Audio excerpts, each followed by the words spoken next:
That's like crash out of the century. Oh boy. Hello everybody, welcome back to another episode of From the Fourth Line. My name's Em and I'm joined as always by my very lovely co-host Stella. Hello. We're after the trade deadline. It's Happy? done. I almost said happy and then I was like, wait a minute. No, We're it's not not. happy. There is nothing happy about I this. read that Joshua Cloakey article today. Mm, Did you ouch. read that one? Or did you just Skimmed see all the it. screen? I could have done without it, to be honest. You know, Ouch. it was something. If no one's read it, we're referring to an article that Joshua Cloakey wrote for The Athletic about Bobby McMahon. It was an exclusive. It was about his trade, and it described in vivid detail how Simon Benoit ran through a parking lot at Pearson to go give Bobby McMahon one last hug like he was in a rom-com. Like, I kid you not, that's what it was like. Tearful goodbyes on the airplane, and then here comes Simon Benoit running through a parking lot, jumping around cars to go give Bobby McMahon a hug Like, as a I'm not goodbye. being funny, but that's like what we did in the airport. Like, bye-bye, tears. Bye-bye, But, tears, like, and then I think even just, like, the back. description of that dinner group of, like, Benoit McMahon, like, Knives and Wall being described as, like, one of the most loyal in the Leafs locker room is crazy work. I'm not. Okay. Like, sorry, okay, what if you just were like, hey, so what if, you know, maybe this is like, maybe I'm gonna get in trouble for making this comparison, but like, you know, when you would just like make your Barbies kiss each other? Yeah. It's like, what if we made all of our Florbos all friends? What And if they we just made our all, Lobos hang out? and What they if we just made like, our Lobos best friends? because there aren't like, you know, just, and then, but then they're actually best friends. Like, You know, how can and you? that, How I don't care if it's in the interests of the team. How can you break them up like this? I think it's also another thing too, and we're gonna talk about this when we talk about the Leafs like trade deadline. How did Nick Waugh get you the only first round pick of that entire deadline? Like, Baffling. Truly. you traded away 3 guys, and the guy to get you the first round pick is not the guy who's been playing top 6 minutes for the Toronto Maple Leafs. It's crazy. So let's talk about the trade deadline. That was last Friday, so it was almost a week ago. So obviously, yes, we talked about Bobby McMahon was traded to the Seattle Kraken for a 3rd round pick. Nick Waugh was traded to Colorado for a 1st round pick and a 4th round pick, 5th round pick. I don't know. The 1st round pick is probably the big, you know, showy thing there because the Leafs are in dire need of 1st round picks, just in the way of they don't really own a lot of them at the moment, although depending on how the season goes and how some ping pongs decide the fate of the Toronto Maple Leafs, they could have one this year. Yeah.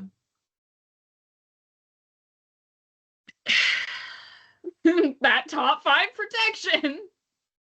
One way to look at it. It looked like such a write-off at the start of this season of like they just don't have any, but now it's looking like they might. Scott Laughton was then traded to the LA Kings for only a singular 3rd round pick. I'm sorry, that's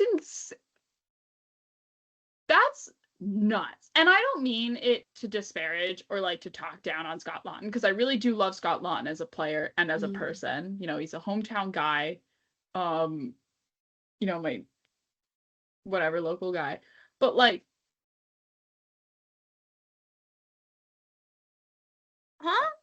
you paid a 1st round pick and a prospect for Scott Laughton. I get it, Scott Laughton came with like another year. That doesn't matter. You paid a 1st round pick and a prospect who is, by the way, playing in the NHL right now. Nikita Grabenkin is clocking regular games with the Philadelphia Flyers. Yep. He is in that lineup basically every single night. Yep. And all you got when you went to go trade him away, in which like you could have get pretty big haul. I mean, did you see the haul for Justin Folk. I appreciate that one. But also, Justin, I miss you. Come home. Why could we not have got Justin back? Why would you want? No, yeah. Why would you want that? I'm not gonna finish those sentences. No. You started now. That's a lot of money to pay for Justin Hall. $3.1 million. Well, just think. My happiness, priceless. How dare you put a price on joy, whimsy, and a smile from me? Bring him home.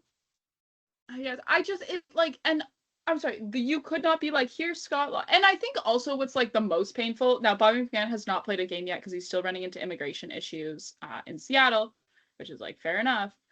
And I'm sure Nick Waugh probably, like, it was easy for him to get immigration stuff because he was just in Vegas last season. And Scott Laughton, because he was, like, recently in Philly. I don't know how all this works, because, like, all three of those guys are Canadian, and they're able to... I don't know. Immigration's messy. So Nick Waugh and Scott Laughton have scored goals. They both scored goals in their first game with their new teams. And then Scott Laughton has scored like 2 games since being traded to LA, and I think a lot of people are like, oh wow, he just really hated playing in Toronto. Oh wow. So I was like, no, I really just think it was the fact that he was not playing offensive minutes at all. He was playing like he was in a shutdown role under Craig Berube, who reportedly is a very defensive-minded coach. Now, if you looked at the Leafs' defensive stats, they'd say otherwise. But it's just one of those things where it's like, yeah, well, they're actually like playing offense. Funny how that works, huh? But absolutely Bobby McMahon does have the opportunity to do the funniest thing possible whenever he plays with Seattle. He has been practicing with them. He just can't like play in a game, which like I don't really know how that works, but okay. Yeah, Bobby, and like here's the thing, Nick Waugh. Okay, so you turned Mitch Marner into a first-round pick, right? Like at the end of the day, that's what happened here. You turned Mitch Marner into a first-round pick. Now, Mitch Marner is obviously, like, if you were to trade him at market value, whatever that market may be, no matter what the market is, he would be more than a first-round pick. But like, you got a first-round pick. Bobby McMahon, though, and like I think the thing with Bobby McMahon is like the fact that he was such a success story for the development pathway of the Toronto Maple Leafs. Like he came out of college, played at Colgate, came out of college, signed a deal with like his first pro contract with the Leafs organization, play in the ECHL, played in the Coast League, and just made his way up through the Leafs farm system and became like a regular NHLer. And then now, like through most of this season, has been clocking regular minutes in the Leafs top 6. Which I think is just shows to like what the Leafs development staff can do. Like they've essentially created a top 6 player. Now, will he play top 6 with the Seattle Kraken? Who knows? Who knows where he will play in that lineup? But you know, I think I always thought like, oh, when we saw Nick Waugh get traded, I was like, oh, you know, maybe like Bobby McMahon could also get you a first-round pick.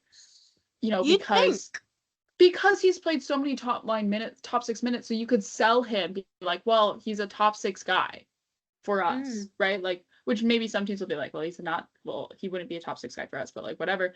But like, you could be like, well, he's a top 6 guy. He's played all these top 6 minutes. He's played next to Austin Matthews, and you know what I mean? And in these high leverage roles, he played some games when Matthew Knies was out. He played games next to Austin Matthews and Mitch Marner, like. That's something he can do. He has that flexibility in his roster. Like he is listed on the Leafs, like on the NHL website, on the Leafs website as a center. I don't think I ever remember a single game in the NHL where Bobby McMahon is playing center. No.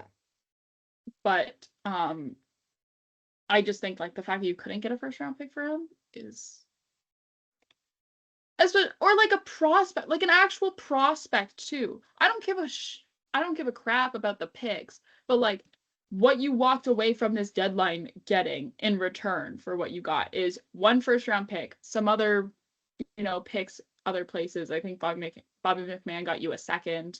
but like these picks, but zero prospects. No prospects. No like actual real player that you could touch and be like, this is a player, this is a tangible player.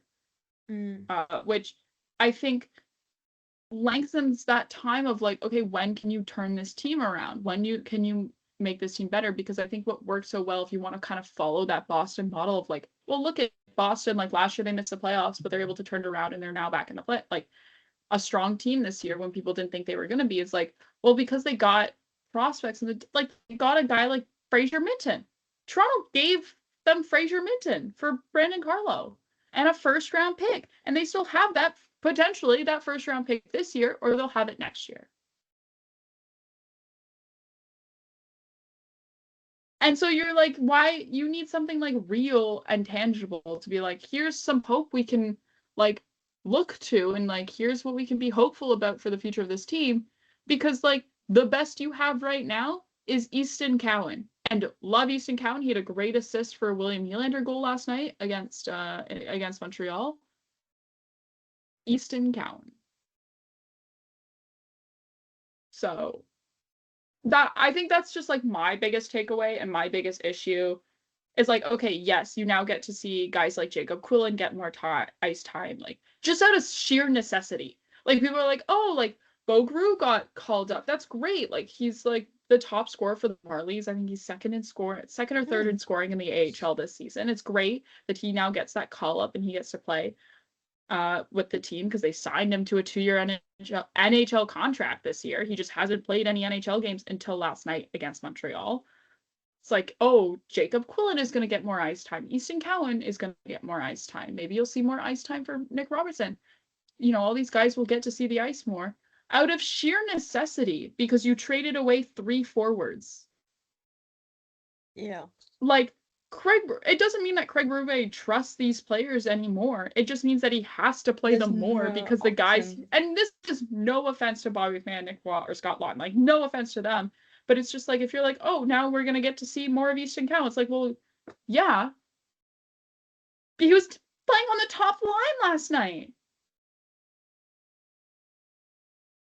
Yeah. Because you have nothing else. And again, nothing against it, but it's just like a state of the fact of like, oh, the one thing you have to look at, like your best prospect is Easton Cowan, and you've got, it's literally Easton Cowan, maybe Jacob Quillen could become a regular NHL, and you got nothing else. Nothing else. And the Marlies are doing great this season. That's no doubt about it. It's just, it's like, you have nothing else because you've traded it all away. And that includes picks that you would have been making through this time. And for what? Nothing. Some other moves of the deadline, some notable ones. Nazem Kadri returns to the Colorado Avalanche. That package included a 2028 first round pick, a 2027 second round pick, and 20% of his salary was retained. That's the other thing too. I think the Leafs probably would have gotten more if they retained on some of these contracts. Why didn't you retain? You're not really, like, the Leafs aren't exactly like crazy cap strapped, and you could have retained on a guy who's a 1-year deal, and then look at what you have to do in July, and that retention comes off your books, and you could have gotten more. An option, just an option. There was a little bit of a former Leafs reunion happening in Washington with Timothy Liljegren getting traded from the San Jose Sharks and David Kampf getting traded from Vancouver to Washington Capitals. So they will be reunited with not just Rasmus Sandin, but also Spencer Carberry. So the Washington Capitals are trying to become the 2023 Leafs, which, you know what? That team did win a first round. So I don't know. Best friends winning. Friends. I think there was no one more happy about Timothy Liljegren getting traded to Washington than Rasmus Sandin's dad. If you looked at what he was posting on Twitter. The man was thrilled. the man was posting like Leafs blueprints from like 2023. The man was tweeting like we do. He was like, here's some highlights of Timothy Liljegren and Rasmus Sandin assisting on each other's goals. Here you go. Like, I don't know. Maybe we should recommend him Hit Hockey Podcast from the Fourth Line. We love Timothy Liljegren and Rasmus Sandin here. And David Kampf. who I kept forgetting that he was in Vancouver, so then I would watch a Vancouver game and I'd get jump scared by David Camp. So now I can't wait to watch Washington games and get jump scared by David Camp. Just doing the absolute most. I'm trying to see now if the Leafs have another game against Washington for my own. Yes, they do. April 8th. Mark your calendars. I know I will. Dylan Strome is scoring 10 goals. Circle the date. Dylan Strome, most goals ever scored by anyone ever in any sport. This is also me realizing that the Leafs still have their California road trip. Fuck me. I'm like looking at their schedule right now. First of all, they have 3 more back-to-backs coming up this month alone. And then March 30th, they leave for their West Coast road trip, their California road trip, which includes 2 starts at 10 o'clock Eastern. It's the way I've forgotten about it because we've already suffered so much. It's weird that I forgot about it. It happened. It's weird because it usually happens earlier in the year. Right? I was like, oh, I also in my head, I'm like, oh, I've stayed up to watch games at 10. I've stayed up like multiple times this year already to watch games at 10 o'clock that start at 10 o'clock. I've like stayed up late for games this year. Yeah, that's because I stayed up for that, whatever that Utah, Colorado, Vegas road trip is, and the West Coast Canadian road trip. I have not stayed up for a California road trip yet. No. Like, the Leafs haven't played the Ducks yet this season. They play them tomorrow on Thursday when the show will be going up for the first time this season. Who's ready to learn Beckett Seneke, hometown boy? Oh boy. He's gonna score so many goals. Also traded Mackenzie Weegar to the Utah Mammoth. Interested. I mean, the Flames are selling, so there we go.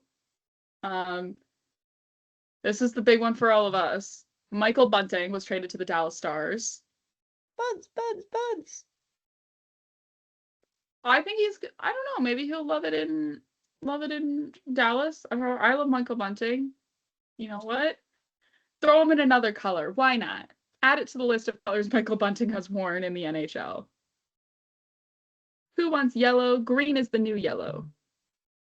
Green, I think he's gonna look good in green. Yeah. Oh, absolutely. And, pending UFA. If anyone who's going to be in charge of the Toronto Maple Leafs on July 1st is listening. I just love Michael Bunting. I'm sorry.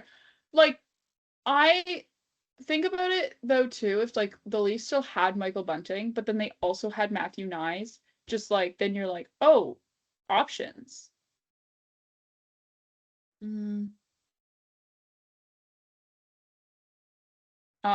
John Carlson was traded to the Anaheim Ducks from the Washington Capitals. That was a big one, considering Carlson has spent 17 years as a Capital in Washington. And, it was a pretty emotional day, it seems like, by Anaheim. Like, I genuinely think Alexander Ovechkin probably cried over this trade, which is crazy. Yeah. Because it's OV. But yes, and like I mentioned before, Justin Hall was involved, was sent to St. Louis, involved in the Justin Faulk trade. Yeah. Those are kind of the notable ones. There's a bunch, there's like a big list of trades that happened that like I could sit here and just like read through them. But like these are the ones that like matter to us and then also are kind of the biggest ones of the deadline. There wasn't like any huge blockbusters like Brad Marchand to Florida was last year. But Jade, who is a fellow writer at Offsides, she put together a big, huge list with dates that they happened of all the trades that happened, in the week leading up to the trade deadline from like March 2nd, I think, all the way through to the end of the deadline. That's pretty comprehensive. That I will leave linked down below because she did an amazing job on it, and I can't imagine compiling all those trades like she did. No. With all the conditions for the picks and everything. So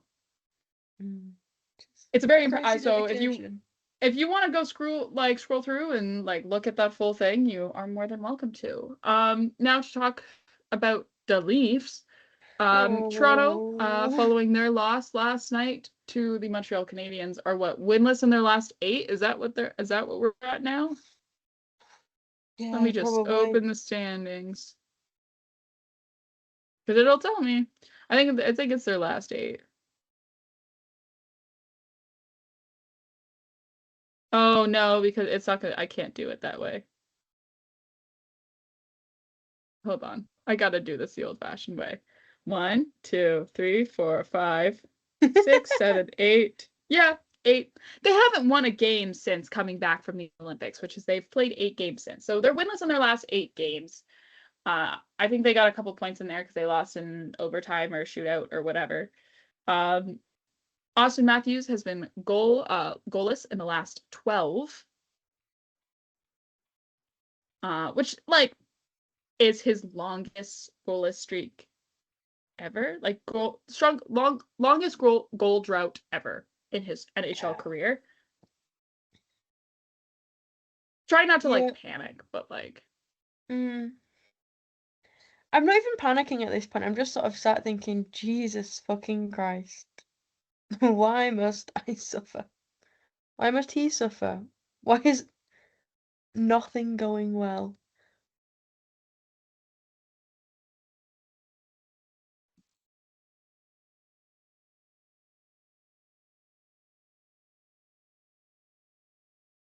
I don't know why I'm whispering. I can just cut this. Yeah, I was like, oh, I have to be quiet. And I'm like, I actually don't have to be quiet at all. The tool power of editing. Honestly.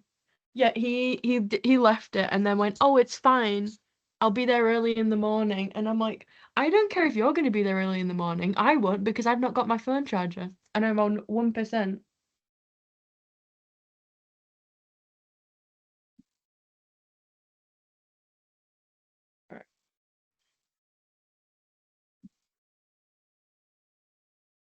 I will not be long and I will return with hopefully a way to charge my phone. Oh, fuck me.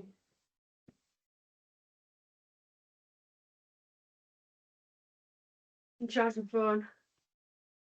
I got it. Yes. Oh, my favorite person in the whole entire world. Apart from I thought you. that was me. Yeah, so I said apart from you. My favorite man in the whole entire world. Currently. Briefly. It's fine. I told him I won't take the piss out of him until tomorrow. So he's got like a whole 31 minutes of that to enjoy. All right. Ready to keep going? Yes. Okay. Oh, my phone All fully right. just died. The timing on that one. Whew. Spectacular. But yeah. So it hasn't like with the Leafs right now, like the issue is not goaltending. And I think the proof No. of that was you could see that last night, I guess, or Mm. Tuesday night, against Montreal, where Joseph Woll allowed 2 goals on like 30 some shots that he faced. Yeah. And some of those were big saves, especially throughout the first period where the Leafs were outshot um like 17-5 through the first 20 minutes. Like it was bad. And he played Yeah. great, stood on his head in some moments. And like, what more can you ask for? Like, I'm sorry, 2 goals allowed on 30 shots faced is like pretty good. It's kind of like Yeah. what you want. Yeah, but like, yes, okay, you would like your goalie to stop everything that he faces every single night. But if you like Well, you'd also like had your to be, defense to not let that many shots through. But you know what? We yeah, can't all be happy. like Joseph Woll, it's okay, you can kick them. Yeah. Joseph, I think you should kick them. We know you can. We know you've done it. Just go out Yeah. there. We know you can. Joseph will kick them and maybe, just maybe, it'll, the process of being kicked will flick a little switch that goes, oh, maybe I Yeah, should be good at my job. yeah. The like defense is an issue. Like, the Leafs' defensive numbers, if you wanted to get into all the advanced stats and, like, really dig into that stuff, awful. Terrible. Like, worse in the league. I think there was a graphic from before the Olympic break that was, like, showing the Leafs in different, like, defensive stat categories. And instead of, like, a number, it just said last for every single one. And they had, like, 5 or 6 up there. Which I think sums just, yeah. Yeah. Yeah, like, and to give you, like, a chance of how bad it is, Money Puck today posted their playoff odds wheel, which I hate that circle so goddamn much. But they posted their circle, and the text that was with that image of this playoff odds circle, we all know the circle, this evil circle, said, and for the first time in the history of the Money Puck playoff odds, the Toronto Maple Leafs are not on the circle. They have 0% chance, according to Money Puck, of making the playoffs this year at this point in time, which is, like, fair enough. They're 9th in the East. Let me just pull this up here. Yeah, they are 9th in the East. They are 13 spots back. Sorry, it took me some time to do the math. 13 spots back. 13 points back of a wild card spot. The funny thing is, maybe you want to look on the bright side, they're 500.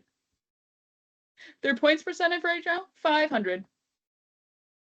Yeah. Which I think says you a little bit more of, like, just how bad the West is in comparison. Because, like, if you want to go then to the league standings, because, you know, we all care about those sweet, sweet lottery odds, which 5% are the Leafs lottery odds right now for the first overall pick. Not 0.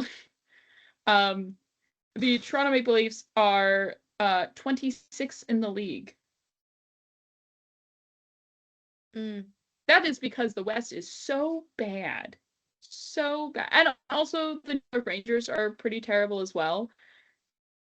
But yeah, it's not looking too hot out there for the Leafs, for sure. Absolutely. No. You know, I think it's really funny all through the middle of this that, like, William Nylander is on, like, a 6-game point streak right now. Yeah, Matias Maccelli has been playing pretty good, but, like sure, okay, yeah, William Nylander, yeah, like, 6-game point streak. He had the only Leafs goal against Montreal. It was a pretty sick goal with really nice assists from Easton Cowan. Like, it was a gorgeous goal.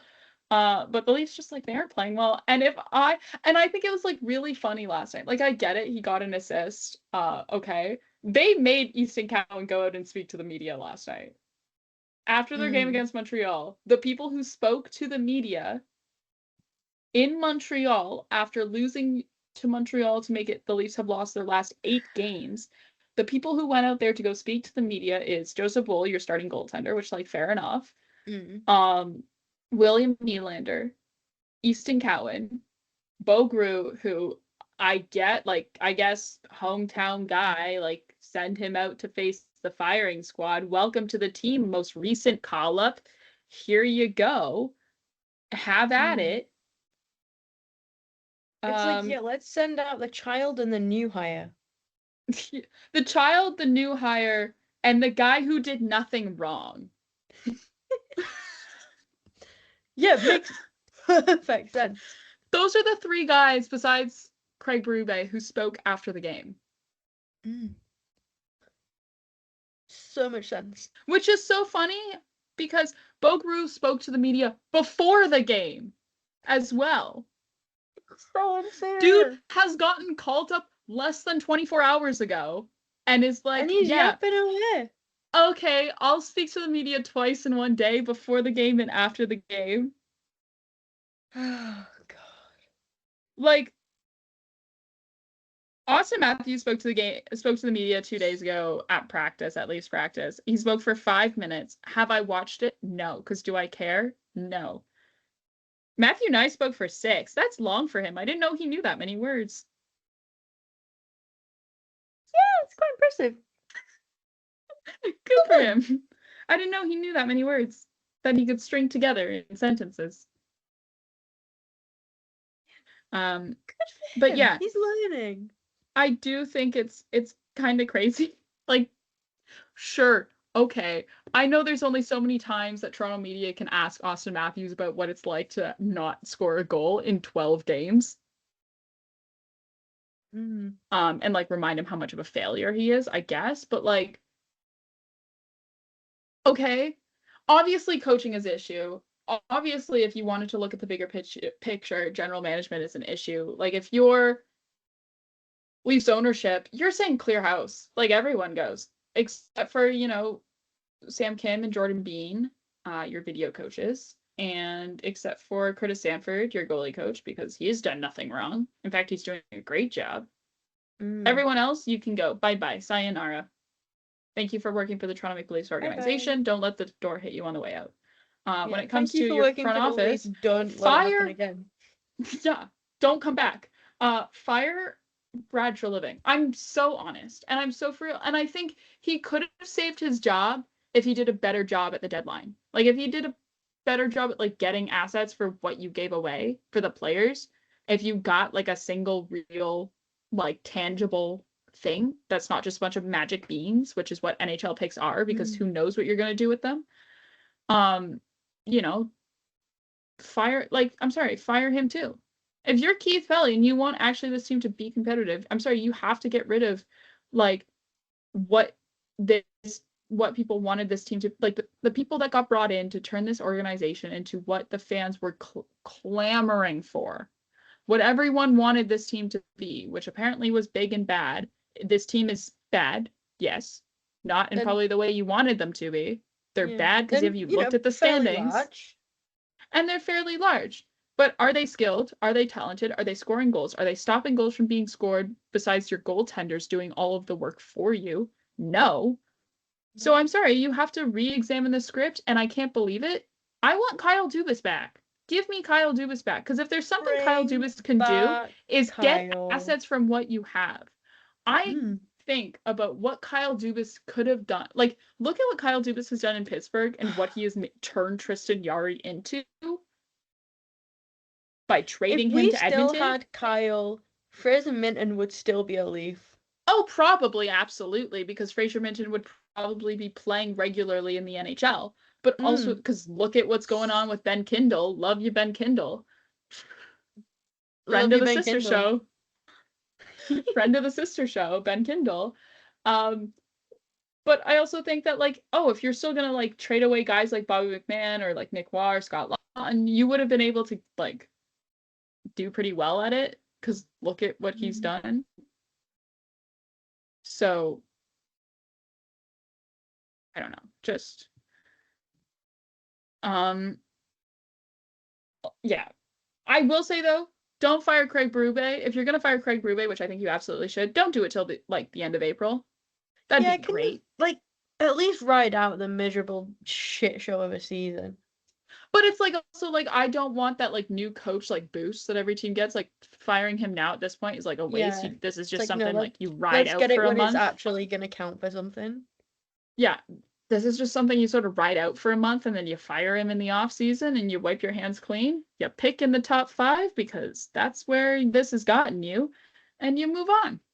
You go, we're going to get younger, we're going to get faster. I think that's what this team needs to be, is younger and faster, because it's getting old. Check the 5% lottery odds which like the Leafs can still pick if they're in the top 5, which is 20, because they have that 2026 first round top 5 protected. That's Boston's, but not really. It's just a different feeling. I think for the first time for a lot of guys on this team, and Joseph Woll said it, after his last start, in which he said essentially it sucks. It's the first time he's felt like this in the Leafs organization, of like not even being close to the playoff picture. It's a different feeling for this era of Leafs hockey, because you have guys who have never experienced this before, which is crazy. Like Austin Matthews has never had to answer these questions before in his entire NHL career. William Nylander maybe, because he got called up like when the team was still like really bad, and he made his NHL debut when the team was really bad. Morgan Rielly, yes, has to, but like Morgan Rielly is Morgan Rielly. Morgan Rielly is Morgan Rielly, and we all have. I love Morgan Rielly so dearly. Love his time as a Toronto Maple Leaf, but oh my God, Morgan. It's getting like dire to the point where I'm like, this is getting a little shameful. Yeah, just a whole lot of stuff going on there. It's like one of those things where it's like, where do we go from here? And like, unfortunately, you start looking at all of your options and there's not a lot of options. I will say that whole rumor about like there was a trade involving Matthew Knies. I'm sure someone called the Toronto Maple Leafs and was like, hey, we want the what big does it fridge take? one. What does it take to get Matthew Knies? And I think the Leafs put out an offer and they said something big and probably went through the list and were like, your this top prospect, first round pick, blah, blah, blah, blah, blah. Like, probably, you know, gave a huge amount and it probably went, no, thank you. And probably someone heard it or like that rumor gets out because of course it does. And that's what the Matthew Knies rumors were, which like fair enough. If I was a GM of a team that's looking to compete now and for the next 8 years or however, right? Like however long Matthew Knies is signed for, 6, right? Whatever. If I'm looking to compete for the next however long, like, you know, at least next 5 years, yeah, I'm going to call the Toronto Maple Leafs on Matthew Knies and see what it takes. I think you're not doing your job if you don't do that as an NHL GM. Like, you just call and you're like, well, let's see what I can do. What is out there? And an option that potentially could have been out there was Matthew Knies. Not that his name was, like, on the trade block or openly being discussed, but, like, you think of how the Vegas Golden Knights acquired Thomas Hertl in, like, a shocking move at the deadline that no one saw coming. Well, that's because they called the San Jose Sharks and were like, what does it take to get Thomas Hertl? And the Sharks were like, well, this is what it takes. And the Vegas Golden Knights were like, okay, sounds good. Like, I don't know why people were like up in their head. Like, they didn't do it, obviously. It didn't happen. But yeah, no wonder it was a conversation that was had. No wonder it's a rumor that's out there. That makes sense.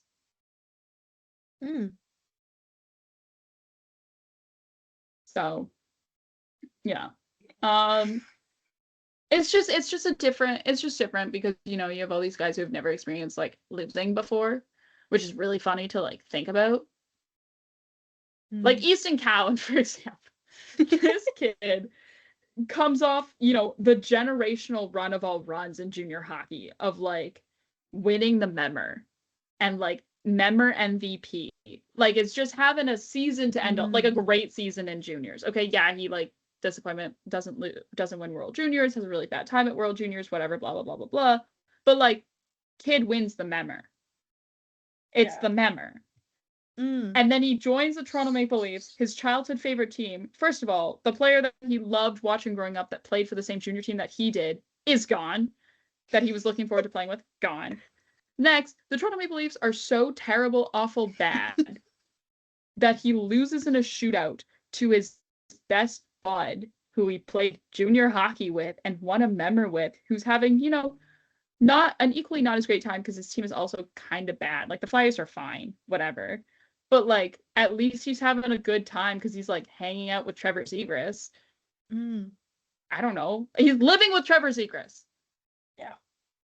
Meanwhile, Easton Cowan is living in the apartment that is like actually his what would have been a potential teammate of his, but the Toronto Maple Leafs sued him to Boston, and so now he's just his landlord.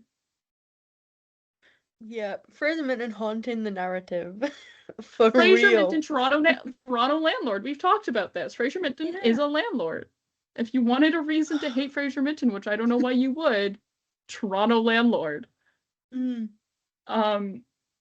like yeah, and now like the team loses its 8th game in a row. It's middle of March. Life sucks, and you got to go out and speak to Toronto and Montreal media in Montreal about how your team lost and sucks and is terrible, and you're like this 20-year-old kid who's like, I guess this is my life now.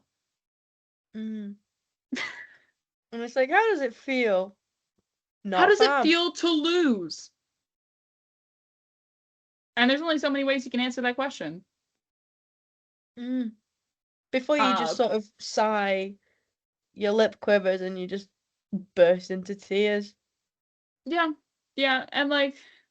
It's either that, like, small-scale arson. I feel like it can only go one of two ways. Like, I just like don't know what the Leafs have for them. Like, I don't know. I'm saying there's no fixing this. I don't want you to fix it at this point because it's too late to fix it. We could have been we should have been having this conversation about fixing things back in like November. Yeah. Now, like, I'm sorry, it's too late. We're not fixing things. We're going to see how we can actively make things worse. That's where we are. That's the stage. Yeah. So, yeah. I will say, just what a season for my friend to get into the Leafs. Yeah, that's unfortunate. I feel bad if you're getting into hockey this year and you decide to pick the Toronto Maple Leafs as your favorite team. Ugh. She stuck with it. Which Yeah, may I recommend the Buffalo Sabres? I think she messaged me the other night and just went, I'm watching the Pens because Sidney Crosby. And I was like, he's not He's alive not right even now. playing. And she was Crosby's like, yeah, but his spirit lives on. Yeah, to kind of walk you through, like, you know, the next few games for the Leafs this season. Tomorrow, aka the Thursday, the day this episode's going out, the Leafs will be playing the Anaheim Ducks at home. Then they're going to be playing. This is that fun little, like, back to back with travel that we spent like 5 minutes of this, like, during the summer trying to figure out if you could do this flight, like, if this flight existed commercially. The David Alter road trip. The conversations we have. We were like, is this possible? Like, is this possible to, like, do? And that is Buffalo and Minnesota, two teams that are in a playoff position. Back to back with travel. Great, awesome. Then New York Islanders at home on Tuesday, a team in a playoff spot. And then back to back with travel. This time the Carolina Hurricanes are at home instead of you're not going to Carolina. But back to back with travel on the 20th with the Carolina Hurricanes, a team in a playoff spot. And then the Saturday is away in Ottawa, a team not in a playoff spot, but it's the Ottawa Senators and you're playing in Ottawa. And I lived in Ottawa for 4 years going to school. I've seen the Leafs win one time across the regular season and the preseason when I would go to games, because the Ottawa Senators were not in the playoffs when I was living in Ottawa. No. Ta-ta. But yeah, the Senators. I saw the Leafs win one time, a single time, in all the games I went to, and I went to quite a few of them. I saw them win once, and that was the game where Joseph Woll got hurt. The game that shall not be named. The game that shall not be spoken of or remembered. Yeah. And then, you know, the Leafs have another back-to-back with travel with Boston and New York, and then they're in oh my God, has Joseph Woll played in St. Louis yet? Yeah. Has he just played against St. Louis? Ooh. I don't know, because I know that we were, like, when it could have happened. He didn't, because he was still hurt. He didn't. So that could happen on the 20th. Stand on your, like, fucking stand on your head. Eat your Weetabix because you need to block that net. Yeah. And then it's the California road trip, where the Leafs have one more back-to-back with travel between Washington and the New York Islanders. That New York Islanders game, by the way, is on Long Island. So have fun, Sean Tavares. I can hear the booze already. And then they have a game. And then at home against the Panthers, at home against the Dallas Stars on the 13th, and then the final game of the season is in Ottawa on the 15th against the Ottawa Senators. So finally, we will be put out of our misery on April 15th. Circle your calendars, folks. There is almost a month left in the NHL season. So just ride out this month, like, lose as many games as you can. Yeah. Really tank, and then you're firing everyone. That's the plan. That's how you fix the Toronto Maple Leafs. Fire everyone. Yeah. I don't know, put Brandon Pridham in charge, I guess. Like, I'm sure he's a fine GM. He's a cap god, so I'm sure he'll be fine as a GM. Just surround him with people who can, like, make good decisions. Bring back Kyle. For a coach, I don't know who you hire as a coach, because like you need someone new, and it can't just be recycling the same like 10 coaches who are like in the NHL. Us. Yeah, put us behind the bench. I Sure, why think not? you know what I think we'd bring something new, something really different. We'd Yeah, bring joy and whimsy. sure. We We would actually bring Joy and Whimsy to the Leafs we locker would room. bring so the fucking practices. Oh, they'd be giggling the whole time. Little giggle squad. Giggle Squad. But yes, some non-Leafs news, because like I don't know what else to talk about with the Leafs besides like, hey, so everyone's bad except for like these like 3 guys and the goalies. Yeah. So, some other non-Leafs news though. Luke Prokop announced that there will be a documentary about him that will be released in June of this year. Mm. It contains footage from the past 3 years of his hockey career. And it kind of just follows him around and shows his life on and off the ice, as the first player drafted under an NHL contract to come out as gay. I'm looking forward to it. I think it's going to be great. I'm excited about it. There was a lovely piece in The Athletic that kind of came out with the news at the same time, that kind of talked about it, that talked about a little bit about how he's been seeing someone for the past 6 months, which is exciting and really good for him. So yeah.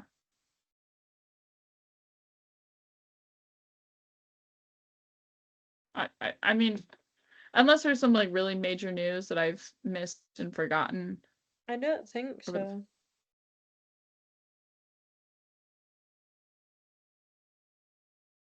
Hmm. I'm like trying to remember, and I like really can't.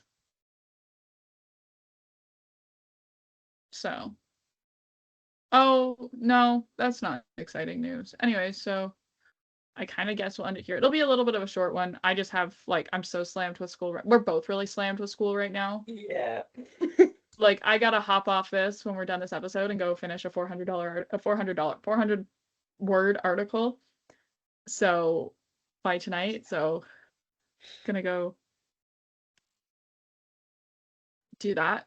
The joys. Yeah. In the meantime, thank you guys so much for listening. We will be back next Monday with another episode. And in the meantime, you can find the show wherever you get your podcast. You can also follow the show on Twitter at From the Fourth Line. That's fourth with the number 4TH.